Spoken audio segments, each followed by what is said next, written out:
우리는 태어나서 수많은 물건을 구매합니다. 옷, 가방, 신발 등 비교적 가격이 저렴한 물건을 구매할 때도 있지만 명품 시계, 명품 가방, 자동차 같은 고가의 물건을 구매할 때도 있습니다.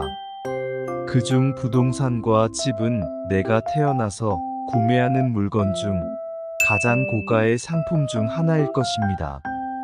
아마 그동안 모아둔 전 재산을 모두 주고 구매를 해야 하는 경우가 많습니다. 그러므로 우리는 집을 구매하는 것에 신중에 신중을 기해야 합니다. 그래서 사람들이 집을 구매하는 것을 어려워하는 것이 아닌가 생각이 들기도 합니다. 그만큼 집을 구매하는 것이 복잡하고 어려운 용기를 내야 하는 일이기 때문이겠죠. 내가 힘들게 모은 전 재산을 집 구매에 모두 쏟아부었는데 혹시라도 잘못되는 건 아닌가 하는 두려움을 이겨내기는 쉽지 않습니다. 또 홍수처럼 많은 정보에 어떤 것이 맞는지, 누구의 말이 진실인지 파악하는 일도 쉽지 않을 것이라 생각이 드네요. 하지만 집은 누구에게나 필요하고 일을 마치고 편하게 쉴 수 있는 집은 있어야 합니다. 다행히 우리나라의 아파트 주택 시장은 장기 우상향하며 꾸준히 상승했어요. 낙폭이 있던 시기도 있었지만 장기적으로 보면 상승하는 것에는 변함이 없죠. 지역과 상품의 차이에 따라 그 폭이 다르기는 하지만 어쨌든 상승은 했습니다. 그러니 조금만 시간 내어 공부한다면 더 좋은 조건의 상품을 고를 수 있는 능력을 가질 수 있다고 생각합니다. 돈도 벌고 주거 안정도 가지기 위해 지금부터 집을 구매할 때 알아야 하는 사항에 대해 설명해 보겠습니다.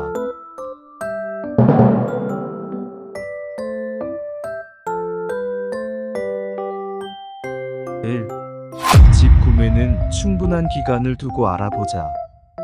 집을 알아보고 구매까지 이어지는 기간은 충분한 시간을 두고 결정해야 합니다. 그 이유는 충분한 시간을 두고 여러 가지 상품 비교와 정보를 취합하고 의사결정을 해야 잘못된 결정을 피할 수가 있습니다. 우리는 가전제품이나 차를 살 때 충분히 알아보고 다른 상품들과 비교해서 사는 것과 같은 이유입니다. 그리고 집은 2천만 원, 3천만 원이 아니죠. 몇 억씩 하는 집을 구매하는데 대충 알아보고 아무거나 사면 안 되잖아요. 그리고 집을 구매하는 한 번의 선택이 이후 나의 자산이 얼마나 늘었냐에 차이를 가르기도 합니다. 2. 구매 목적을 명확히 하자. 자신이 지금 구매하려고 하는 아파트가 투자용인지 실거주용인지 또는 다른 목적인지 구분을 정확히 해야 합니다. 투자용이라면 갭 투자를 하기 좋은 아파트와 매매 차익이 높은 아파트를 결정하면 됩니다. 그리고 투자용은 내가 살고 있는 지역 외의 다른 지역으로 범위를 확장할 수도 있기 때문입니다. 또 자신은 전세를 살면서 다른 상위 지역에 갭 투자를 할 수도 있습니다. 당장 매수를 하더라도 자금 사정이 안 돼 전세를 주고 몇 년 후 실거주 목적으로 주택을 구매할 수도 있어요. 주택 구매는 자신의 자금 상황과 주거, 선호 형태, 현재 직장 상황 등 많은 조건과 상황에 따라 결정되어야 하므로 자신의 조건을 잘 고려하여 판단합니다. 3. 예산 세우기. 예산을 세우는 것은 어떤 집을 구매할 수 있는지 결정하기 때문에 아주 중요합니다. 자신의 월별 수입이 얼마나 되는지 확인하세요. 그리고 모든 고정 지출과 변동 지출을 고려하여 월 얼마 정도의 지출이 나가는지 파악할 수 있어야 합니다. 다음으로 수입에서 지출을 빼고 남은 금액이 나의 부채 상환 능력이 될 것입니다.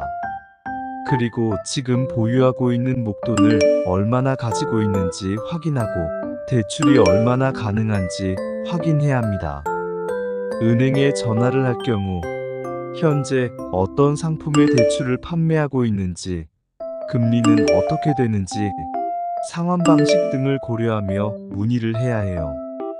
또한 지역별, 개인별 DSR, DTI, LTV의 조건이 다르므로 자신이 구매하고자 하는 지역과 대출 상환 능력을 고려하여 은행과 상담을 받으세요. 그리고 대출을 결정할 때 지출을 뺀 나머지 금액 전부를 이자로 지급하는 일은 없어야 해요. 예상치 못한 상황을 고려하여 이자, 상환 금액은 여유를 두는 것이 좋습니다. 은행에 대한 팁을 하나 드리자면 같은 은행이라도 지점마다 금리가 조금씩 다를 수 있습니다. 그러니 제일 좋은 대출 상품과 금리 조건인 은행을 선정하고 여러 지점의 대출 상품 문의를 해보세요. 대출 실행 전 몇 군데 은행을 선정해 둡니다. 절대 자신의 주 거래 은행이 가장 좋은 조건의 대출을 진행해 줄 거란 생각은 하지 마세요. 주거래 은행이라고 다른 은행보다 자신에게 가장 좋은 조건으로 대출을 해주지 않습니다. 다음 내용은 2편으로 이어집니다.